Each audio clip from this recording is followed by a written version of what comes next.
They warned me, if you light that match, you'll lose the house, maybe even your name. But when your daughter replaces goodnight texts with read at 9:42 a.m.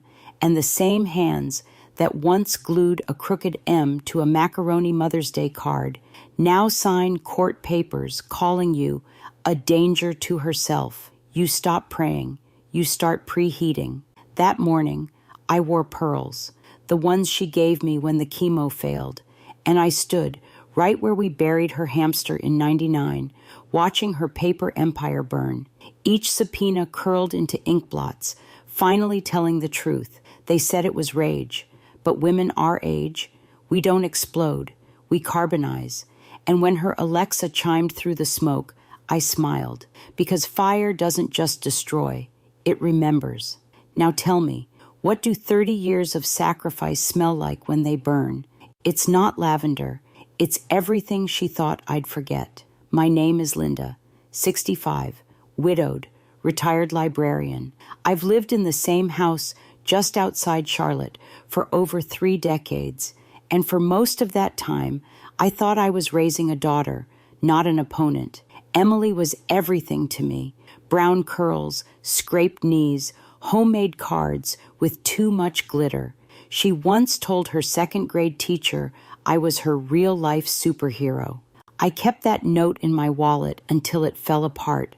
I sold my wedding ring to pay her Duke tuition, took night shifts at the reference desk, skipped vacations so she wouldn't have to skip meals, and I never asked for anything in return, not even a thank you.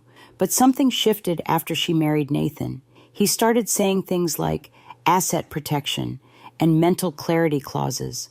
I laughed it off until he changed the Wi-Fi password and called it boundaries. Then came the envelope, wedged between a coupon for rotisserie chicken and the water bill. Petition to remove occupant due to mental instability. Filed, stamped, signed, Emily Monroe. I didn't cry. I didn't scream. I wiped the counter, slowly. Like if I scrubbed long enough, I could erase the words off that page. She thought I wouldn't notice, wouldn't fight back. But the truth? That letter didn't break me. It woke me up, because when betrayal wears your child's face, you stop asking why. You start asking, what else is she hiding? I thought that letter was the worst of it. I was wrong. A week later, Emily invited me to dinner. Just us girls, she said. No Nathan, no business talk, just catching up. She made my favorite, meatloaf with too much ketchup and boxed mashed potatoes, the same meal she used to make when she was home from college and trying to prove she could take care of me now. We even used the good plates. Halfway through dessert, she pulled out a folder. Just something for us to talk about, she said, smiling like it was nothing. Inside, power of attorney, transfer of home title, medical proxy, all pre-filled. All I had to do was sign. She said it was for my peace of mind, that it was just in case something ever happened. The same girl who once cried when she got a B in chemistry was now walking me, step by step, into legal erasure. I asked her one question. Did Nathan put you up to this? She didn't even flinch. Mom, she said, this is for everyone's safety. You've been forgetful lately. I haven't missed a single pill in 12 years. I still remember my late husband's insurance number by heart, but in that moment I realized she wasn't asking. She was preparing for a version of me that couldn't fight back. I didn't raise my voice, didn't finish the pie. I folded the papers, slid them back across the table, and said, I'll think about it. But that night, I didn't sleep. I searched the house for every document with my name on it, because if my daughter wanted a paper war, I was going to give her fire. And fire, as she'd soon learn, doesn't lose in silence. That night, I didn't cry, didn't scream, didn't even tear the papers up, though God knows I wanted to. I just sat at the kitchen table, folder in front of me, hands folded like I was praying. But I wasn't. I was cataloging everything she didn't know I remembered. The next morning, I pulled down the fireproof box from the back of the linen closet, the one no one had touched since Robert died.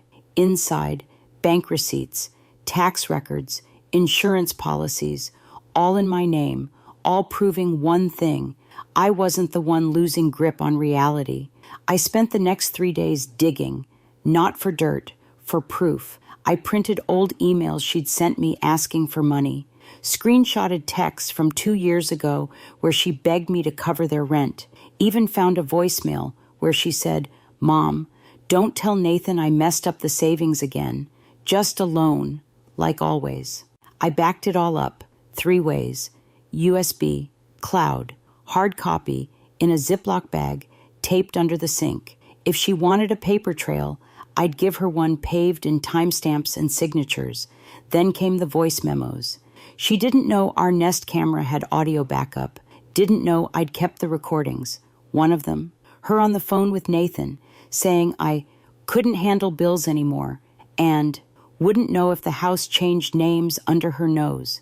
I didn't listen to the rest, didn't need to, because that was the moment something shifted. It wasn't just betrayal, it was strategy. She wasn't trying to protect me, she was trying to replace me. So I started copying every legal document in the house: deeds, wills, power of attorney drafts. She tried to slip past me. I made a folder, red tab, marked in Sharpie, in case they try again. By Sunday, I wasn't scared anymore. I was ready, and the most dangerous version of me is the one who smiles at brunch while holding a USB drive in her purse. Because silence isn't surrender, it's surveillance. It was Emily's idea to host a family dinner, said it would clear the air. She even made pot roast, Mom's recipe, she said, almost like she thought kindness could cover up legal ambush. Everyone was there. My sister Lorraine, 2 of Emily's childhood friends, and Nathan, of course, hovering with that rehearsed smile of his. About halfway through the meal, I tapped my glass. Not loud, just enough to get the room's attention. "I've been doing some thinking," I said, "and some listening."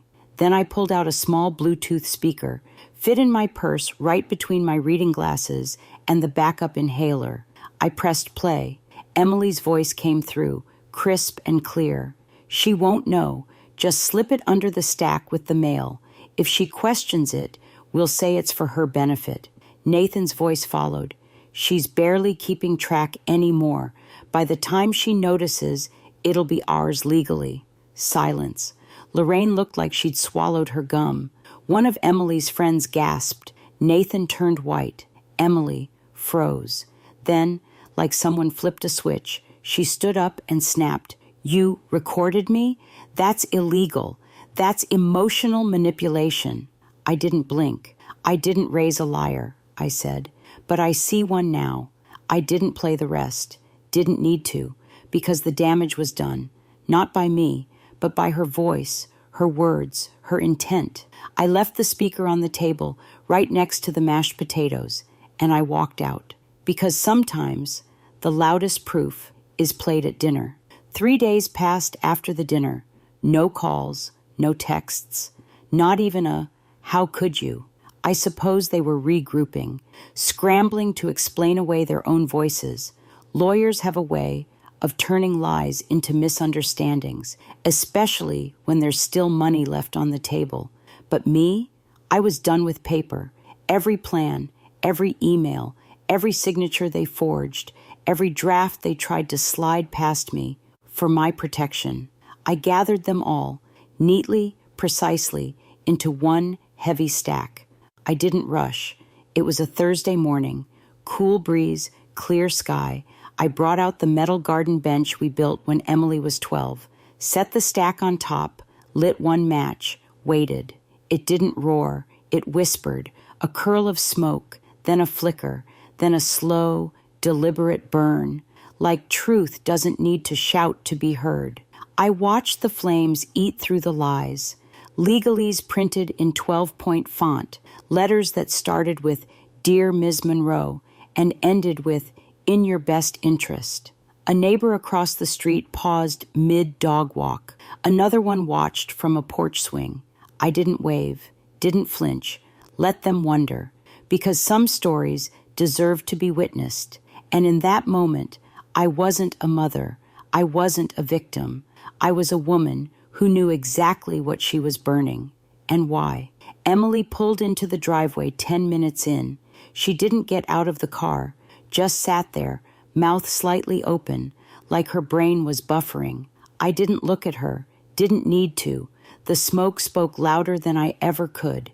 Then I dropped the matchbox into the pile and walked back inside. No drama, no explosion, just the truth, burning clean. Because fire doesn't ask permission. It leaves nothing unclear. By Friday morning, someone had posted a video, a shaky 3-minute clip, me standing in my yard, wearing my old gardening gloves, feeding a stack of legal documents to a controlled flame. It was captioned, "Boomer Mom just set fire to her daughter's lawsuit, in style." It spread faster than the fire ever did. Neighborhood Facebook groups, a Reddit thread titled, "When Mama Says Enough." Someone turned it into a meme, me with a match in one hand and a quote underneath, "This is my court now." I didn't post it, didn't ask for it, but for once, the world paid attention. Emily tried to get ahead of it.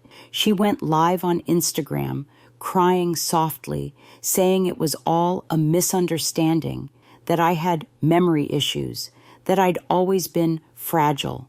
But the comments didn't play along. Then why was she holding the deed? She remembered the match just fine.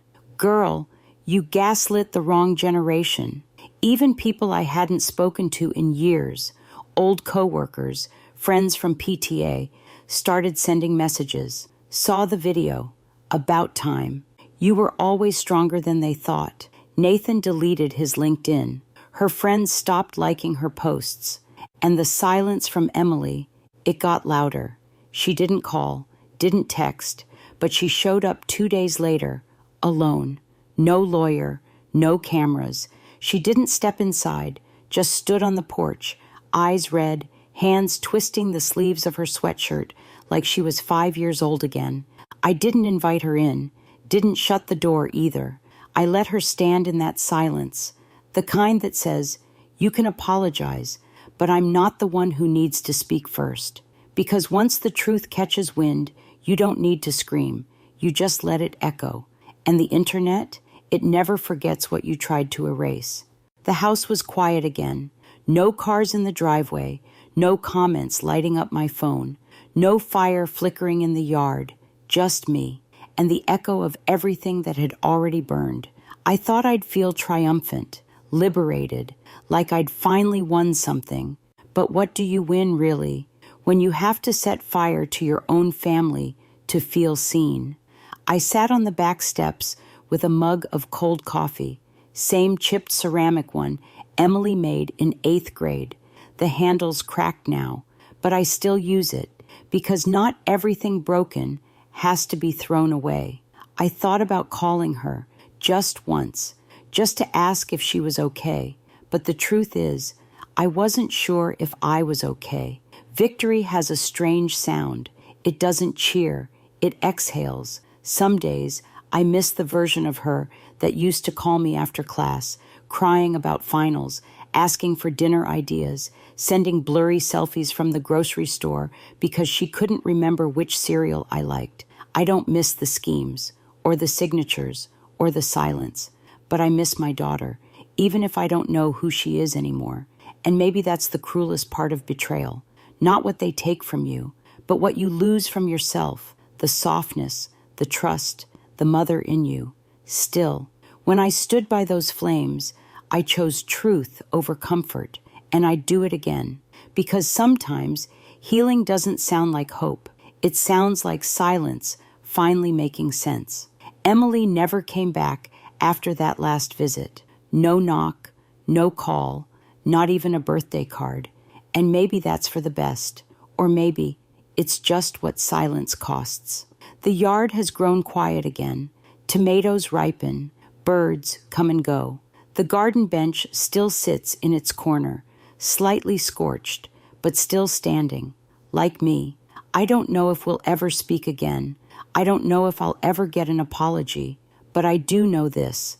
I didn't set that fire out of hate. I set it to be seen, to remind her, and maybe myself, that I was still here, still sharp, still standing, still her mother, whether she liked it or not. And if you're listening to this wondering, was I too harsh, too late, too loud?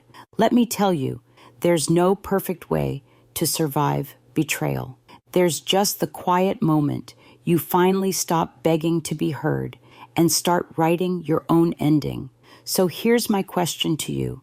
If someone you love tried to erase you, what would you leave behind and what would you burn? If this story made you feel something, share it. Not for me, for the mother, the daughter, or the silence in your own life. Subscribe if you'd like more true stories like this one, because sometimes the truth doesn't scream. It just finally gets heard.